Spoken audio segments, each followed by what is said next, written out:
આમાં કપાસના છોડવા ઊભા છે, ભાગી ગયા છે, હાઠિયું કાઢવાની મજૂરી હજી માથે ચડવાની છે. હવે દેશી હિસાબ કરીએ તો વીઘે 17-18 હજાર રૂપિયા ઉત્પાદનનો ખર્ચ. મોઢે આવેલ કોળીઓ છીનવાનો હું તળિયે બેહીને હિસાબ કર્યો કે એક ખાંડી 20 મણ તો માંડવી થાત કે નહીં. ટેકાનો ભાવ ગણીએ 1452 રૂપિયા, તો 29,000 રૂપિયાની માંડવી આપણી નજર સામે કમોસમી માવઠામાં પૂરી થઈ ગઈ. એક ખાંડી કપાસ જો ઘરે આવ્યો હોત તો ખેડૂતના ઘરમાં ઓછામાં ઓછા 30-32 હજાર રૂપિયા આવત. એની બદલે એક કારમી થપાટ મારી પ્રતાપભાઈ ખેડૂતના 30-32 હજાર રૂપિયા માવઠામાં તણાઈ ગયા. રૂપિયા તો તણાઈ ગયા. ભગવાનને પ્રાર્થના કરું કે પ્રભુ તે અમને થપાટ મારીને એનો ઘા તારી ઘરે આવવાનો છે. મને લાગે છે કે આ વરે મંદિરમાં સવારે દીવાબત્તી કરવા હશે ને તો વાયટુના પૂંભડાઈ નહીં જડે, વાયટુના પૂંભડાઈ. આ સ્થિતિમાં આપણે આ ખેતી બચાવો સત્યાગ્રહની શરૂઆત કરવા મજબૂર થવું પડ્યું છે. અને આવી કારમી થપાટ લાગી હોય તો એક ખેડૂતના દીકરા તરીકે રખેને જો ઘરે હુતા રહીએ ને તો આપણી જનતાની કૂખ લાગે, કૂખ.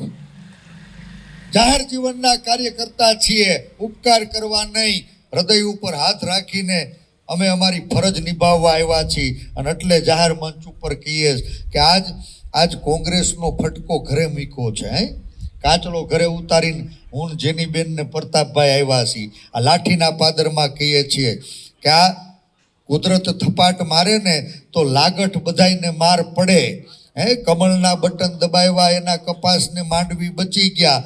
કોંગ્રેસના બટન દબાવ્યા, એની માંડવી કપાસ ફૂટી ગયા. આવું તો ન થાય.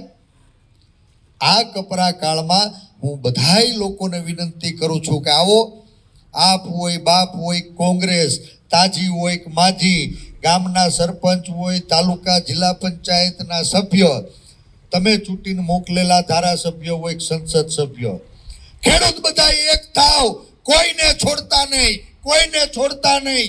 ઘરે ઘરે જાઓ, દરવાજા ખટખટાવો અને દરવાજા ખટખટાવીને કહો કે આજ મારો જગતનો તાત જીવવા માટે સંઘર્ષ કરી રહ્યો છે. બાપ, આ કારમી થપાટ પડી, વરહના 2 છેડા ભેગા નહીં થાય ને. અઠવાડિયામાં 3 ખેડૂતોએ આત્મહત્યા કરી લીધી.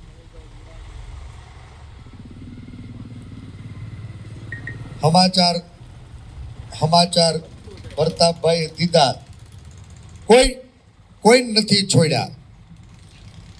એક અઠવાડિયામાં 3 ખેડૂતોએ આત્મહત્યા કરી લીધી.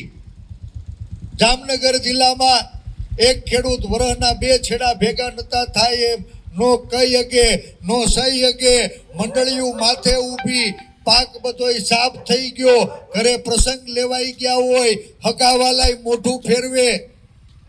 વરહ કેમ ભેગું થાય એની ચિંતામાં એક જવાન જોધ ખેડૂતના દીકરાએ જામનગર જિલ્લામાં પેલી આત્મહત્યા કરી. આ ક્રમ હટકો નહીં. પરમ દિવસે ઉનાના એક ગામડામાં નાનો ખેડૂત 9 વીઘામાં માંડવી વાવી હતી.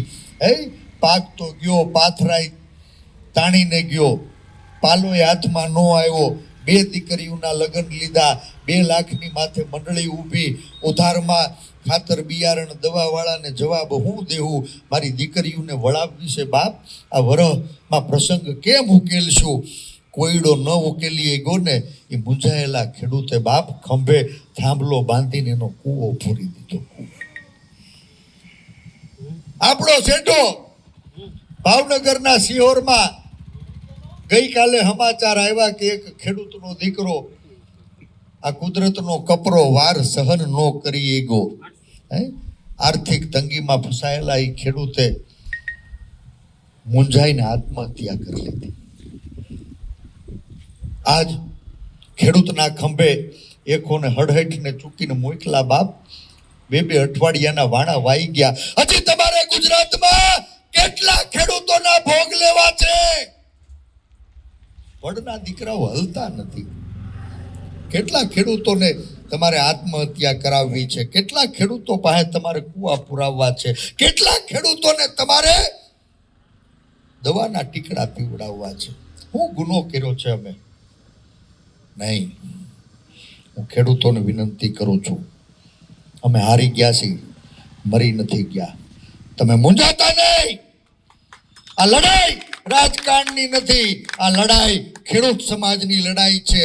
અને ખેડૂતોની કોઈ નાત નથી બાપ. 18 વરણ ખેતી વ્યવસાય સાથે સંકળાયેલું છે. આજ તમને કોઈ પૂછવા આવે ને તમે કેવા છો, એક શબ્દ કહેજો કે અમે ખેડૂત છીએ. કણબી હોય, કોળી હોય, કાઠી હોય, વાણિયા, ભામણ, લુવાણા, હિન્દુ હોય, મુસલમાન હોય, અમારા દલિત ભાઈઓ હોય, ખેતી આરે બધાય જોડાયેલા છે. નાત છોડો, ભાત છોડો, જાત છોડો, પક્ષની દીવારોને તોડો. ખેડૂત બની અને ખેડૂતના દીકરાઓ બાપ જે કુવા પૂરવા મજબૂર થયા છે ને, એના હૃદયમાં જીવનની આશ ફૂટે ને, એટલે એક થાવ, સંગઠિત થાવ, જનપ્રતિનિધિઓને જવાબદાર બનાવો. ઘરે ઘરે જાઓ, ગામે ગામ, આખા તાલુકામાં દરેક ગામની અંદર જાહેરમાં એક અઠવાડિયાની અંદર ગ્રામ સભાઓ થાય ને, એટલે સરપંચને તમે ખખડાવો. એ ભાજપનો હોય, કોંગ્રેસનો કે આપનો, કાંઈ વાંધો નથી બાપ.